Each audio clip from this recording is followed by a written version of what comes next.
एसटीच्या विलीनीकरणावरून एसटी कामगार संघटनांनी मोठ्या प्रमाणात काम बंद आंदोलन सुरू केलेलं होतं। त्यानंतर महाविकास आघाडी सरकारने त्यांना आश्वासित केल्यानंतर हे आंदोलन मिटलं होतं। मात्र आता तत्कालीन विरोधी पक्षात असलेले मात्र आता सत्ताधारी पक्षासोबत असलेले गोपीचंद पडळकर असतील किंवा सदावर्ते असतील, या दोघांच्या संघटनेने आता काय भूमिका नक्की घेतलेली आहे, त्याचबरोबरीनं काँग्रेसच्या इंटक संघटनेची या संदर्भातली काय भूमिका आहे हे जाणून घेण्यासाठी आपल्यासोबत काही संघटनेचे पदाधिकारी आहेत। सर, काय सांगाल? खरं तर इंटक संघटना ही काँग्रेसच्या आहे।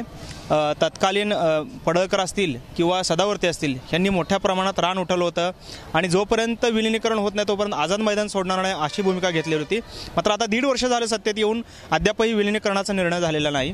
काय वाटते, काँग्रेसची काय भूमिका आहे? महाविकास आघाडी सरकारच्या काळामध्ये आज जे सत्तेत आहेत ते विरोधी पक्षात होते त्या काळात, आज ते सत्तेत आलेले आहेत। 6 महिन्याचा संप केला त्यांनी। 6 महिन्याच्या संपामध्ये एकही रुपया कुणाला मिळाला नाही।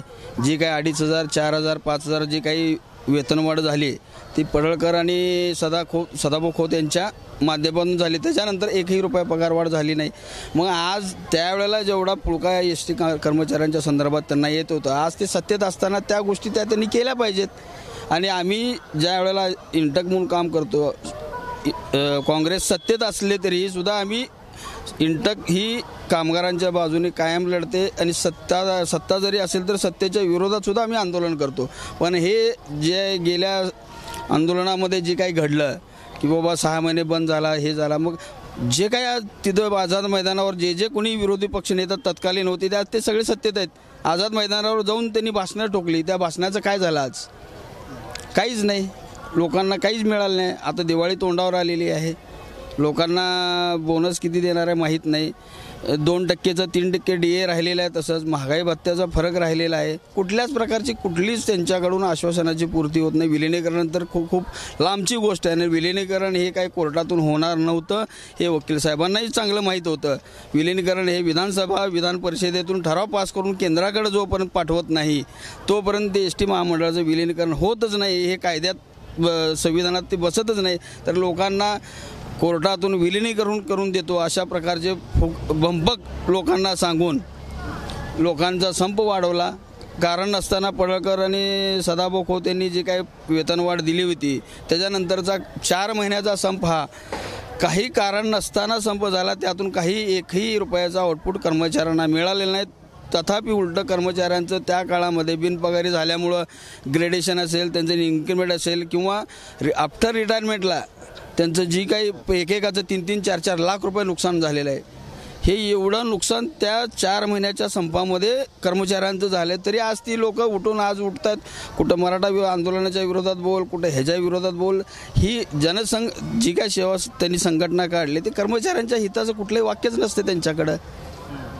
त्यामुळं आज त्यांनी सत्ताधारी आहेत, त्यांनी करून घ्यावं। ज्यावेळेला महाविकास आघाडीच्या काळामध्ये त्यांनी जेवढ्या काही घोषणा केल्या त्या त्यांची सत्ता येऊन 1.5 वर्ष झाले। 1.5 वर्षात 1.5 दिवस सुद्धा ते ह्या विषयावर कुठं बोललेले नाहीत। आपल्यासोबत काही वाहन चालक आहेत, कंडक्टर आहेत। विलीनीकरणावरती तुम्ही 6 महिने मोठा संप केला, मात्र तो काय केवळ आश्वासनांचा भोपळा होता का? अशा परिस्थिती आता निर्माण झालेली आहे। 1.5 वर्ष झालं सदावर्ते असतील, पडळकर असतील हे सत्तेमध्ये आलेले आहेत, मात्र विलीनीकरण झालेलं नाही। काय वाटतं, आपली भावना काय आहे? विलीनीकरण व्हायला पाहिजे होतं पण झालंच नाही, होणारच नव्हतं। उगा कर्मचाऱ्याला फसवणूक केली, 3-3, 4-4 लाख रुपये बुडवले, 6 महिने पगार गेले नाही, बँकेनं व्याज सोडलं नाही, व्याज घेतलंच, परत कारवाई फक्त काही झाली नाही आमच्यावर एवढीच। आणि 2,500 पगार वाढली, ह्याच्यावरती काही मिळालं नाही। पण मग काय तुमची फसवणूक झाली असं वाटतंय? झालं की फसवणूक झाल्यासारखं झालं। आता 7वं वेतन देतो ही म्हणून अजून बी झालं तरी मध्ये मराठा आरक्षणमध्ये सगळं विसरूनच गेले आता ती, असं झालं। त्याच्यामुळं काहीच मिळालं नाही। तुम्हाला काय वाटतंय, काय तुमची फसवणूक झाली आहे का काय योग्य होतं? झाले सर, उघडच कळतंय की सगळ्या जगाला माहीत आहे फसवणूक झालेली आहे की नुसतं नादी लावतात सगळे सत्ताधारी, सगळे येतात आणि त्यांचं काम तेवढं साधून घेतात। सर्वसामान्य जनतेचं ह्यांना काय घेणं नाही देणं नाही। काय अवस्था झाली, गाड्यांची काय कंडिशन आहे, कर्मचाऱ्याची काय कंडिशन आहे, सगळं त्यांना माहिती आहे। पण कोण त्यांचं हिताचं काय कर्मचाऱ्याचं कोण काय करायला असं आम्हाला तर खात्री वाटत नाही। पण मग जर का आता पुन्हा एकदा विलीनीकरणाच्या मुद्द्यावरती जर का संप पुकारण्याचा इशारा दिलेला आहे, काही संघटनांनी दिलेलं सुद्धा आहे, मग आपली भूमिका काय असणार आहे? आपण त्या संपात सहभागी होणार आहेत का किंवा काय परिस्थिती असणार? अगोदर तर आम्हाला अक्कल विकत घेतल्यासारखं झालंय। वाईट वाटते. व्हायला नाही पाहिजे तसंच. आणि सर्वसामान्य जनतेची पिळवणूक केल्यासारखं होतं जर जास्त संप लांबवला तर. पहिला लांबवला हे पण वाईट वाटतंय. पण शक्यतो सरकारनंच विचार करावा, संप व्हायची वेळ आणू नये आणि सर्वसामान्य ह्या कर्मचाऱ्याचा विचार करावा सरकारनं. कारण का आम्ही कष्ट करतो, प्रामाणिकपणे काम करतो, प्रवाशाची सेवा करतो. ह्यात सरकारचा पण फायदा आहे आणि प्रवाशाचा पण फायदा आहे. कष्टाचं फळ मिळायलाच पाहिजे. पण मग आता त्यावेळेस जे विरोधात होते जे नेते ते आता सत्तेत गेलेले आहेत. जे विलिनीकरण करा म्हणून सरकारच्या विरोधात 6 महिने त्यांनी संप केलेला होता, ते आता सत्तेत आहेत. मग त्यांच्याकडून काय अपेक्षा आहेत तुमच्या? अपेक्षा यांनी विलिनीकरण पण करावं आणि 7वा वेतन आयोग तर लगेच द्यावा, दिवाळीपूर्वीच द्यायला पाहिजे. आणि विलिनीकरण केलेलं तर सगळ्यासाठी चांगलं आहे. पण सगळे एका माळाचे मणी आहेत असं वाटतंय आम्हाला.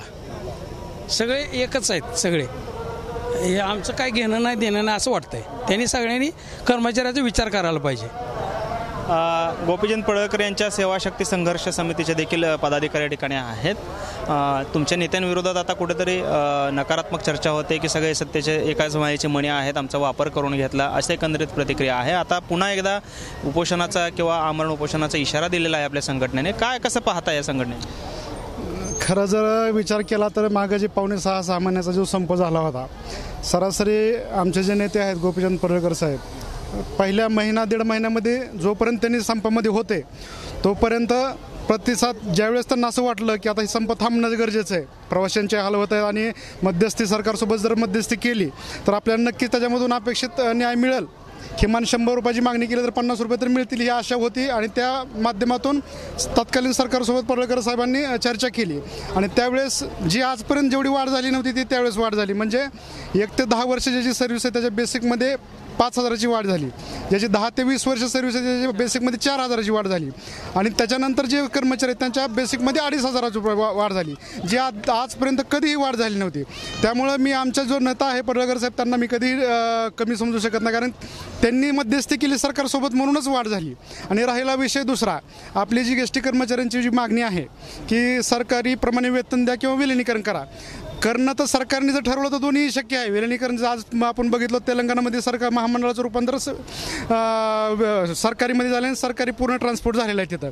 तसं जर सरकारची मानसिकता असते तर विलिनीकरण होऊ शकते. पण आमची एकच अपेक्षा आहे की आम्ही काही वेगळं काही मागत नाही. जे इतर महामंडळ जसं पेमेंट सरकारप्रमाणे आहे तरी आमचे एस टी महामंडळाच्या कर्मचाऱ्याचा पगार किमान पगार तरी सरकारी कर्मचाऱ्याप्रमाणे व्हावं. विलिनीकरण जरी थोडं मागं पुढं असेल, किचकट प्रोसेस असेल तरी पेमेंट आमचं सरकारी वेतन आयोगाप्रमाणे सरकारप्रमाणे व्हावं हीच अपेक्षा आहे. आणि सरकारला माझ्या माध्यमातून एक विनंती आहे की एस टी कर्मचाऱ्याचा त्रास तुम्ही जाणतायत. तुम्ही कोणाला जरी विचारलं तरी एस टी कर्मचाऱ्यांचा ड्रायव्हर बघतो आपण, कंडक्टर बघतो, किती त्रास, गाड्या कंडिशनमध्ये नसतात, वेळेवर नसतात, तरीही तो 50-50 प्रवाशांची सेवा एकदम प्रामाणिकपणे करतो. आणि त्या ड्रायव्हरचं वेतन जर बघितलं तर इतर सरकारी ड्रायव्हरच्या वेतनापेक्षा नक्कीच कमी आहे. त्यामुळे आमची अपेक्षा एकच आहे, जी सरकारी कर्मचाऱ्यांना भेटतं ती आमच्या एस टी कर्मचाऱ्यांना भेटावं एवढीच अपेक्षा आहे. जर आता 7 तारखेला उपोषणाची नोटीस आमच्या संघटनेच्या माध्यमातून देण्यात आलेली आहे, परंतु ही वेळ येऊ नये. आमचा शिंदे साहेब फडणवीस सरकारवर विश्वास आहे, परंतु तो विश्वास त्यांनी गमावू नये. आज लोकसभेची विधानसभेची निवडणूक आली आहे, जर तुम्ही कर्मचाऱ्यांना जर नाराज केलं तर नक्कीच तुमचा त्याच्यावर परिणाम होऊ शकतोय. पण मग तुमच्या संघटनेने इशारा दिलेला आहे, पण मग 1.5 वर्ष झालं तुमची संघटना किंवा तुमचे नेते जे आहेत संघटनेचे ते आता सत्तेमध्ये आहेत, मग तरीही विलिनीकरण होत नाही, त्याच्याकडे कसं पाहताय? मग या संदर्भात आपली काय भूमिका आहे? सर, एक सांगण्याचा उद्देश एक आमचे पडळकर साहेब जे आहेत ते 288 पैकी एक आमदार आहेत. म्हणजे पडळकर साहेब BJPचे आमदार आहेत याचा असा अर्थ नाही की त्यांनी मुख्यमंत्री आहेत. ह्यांनी त्यांच्या माध्यमातून प्रयत्न करण्याचा पाठपुरावा करू शकतात, पण निर्णय घेणं हे परिवहन मंत्री मुख्यमंत्र्याच्याच हातात आहे. त्यांनी वेळोवेळी पाठपुरावा केलेला आहे. पण आता फडणवीस साहेबांनी, शिंदे साहेबांनी सांगितलेलं आहे करू बघू, पण ते प्रत्यक्षात आणखी आलं नाही. त्यामुळं सरकारमध्ये असताना सुद्धा आम्ही नोटीस दिलेली आहे की तुम्ही आमच्या मागण्याकडे विनंती करून सुद्धा तुम्ही न्याय देत नसाल तर आम्ही तुमच्या विरोधात जायला तयार आहोत. पण मग राजीनामा मागणार का गोपीचंद पडळकरांचा तुम्ही? कारण जर ते सत्तेतले आमदार आहेत, ते नाही सत्तेतले आमदार आहेत, आम्ही त्यांना राजीनामा मागू शकत नाहीत. कारण की त्यांनी सत्तेत असताना सुद्धा सत्तेच्या विरोधात जातात. ही त्यांची जी डेअरिंग आहे ती आम्हाला आनंदाची वाटते. कारण की कोणी आजकाल सत्तेत ज्यावेळेस असतो त्यावेळेस तो विरोधात जात नसतो, कारण ते शेवटी ते विधान परिषदेचे आमदार आहे, तरी सुद्धा त्यांनी विरोधात जातात. त्यामुळे आम्ही त्यांना राजीनामा मागणारच नाही. आपण पाहतोय की खरं तर जे काही तत्कालीन विरोधक होते आज जे सत्तेत आहेत त्या नेत्यांनी कुठेतरी फसवणूक केली असा देखील एक सूर जो आहे तो एस टी कामगार विविध संघटना असतील किंवा कर्मचारी असतील यांच्याकडून होताना आपल्याला पाहायला मिळतं. कॅमेरामन विनोद हुनाबादकरसह सागर सुरवसे, TV9 मराठी, सोलापूर.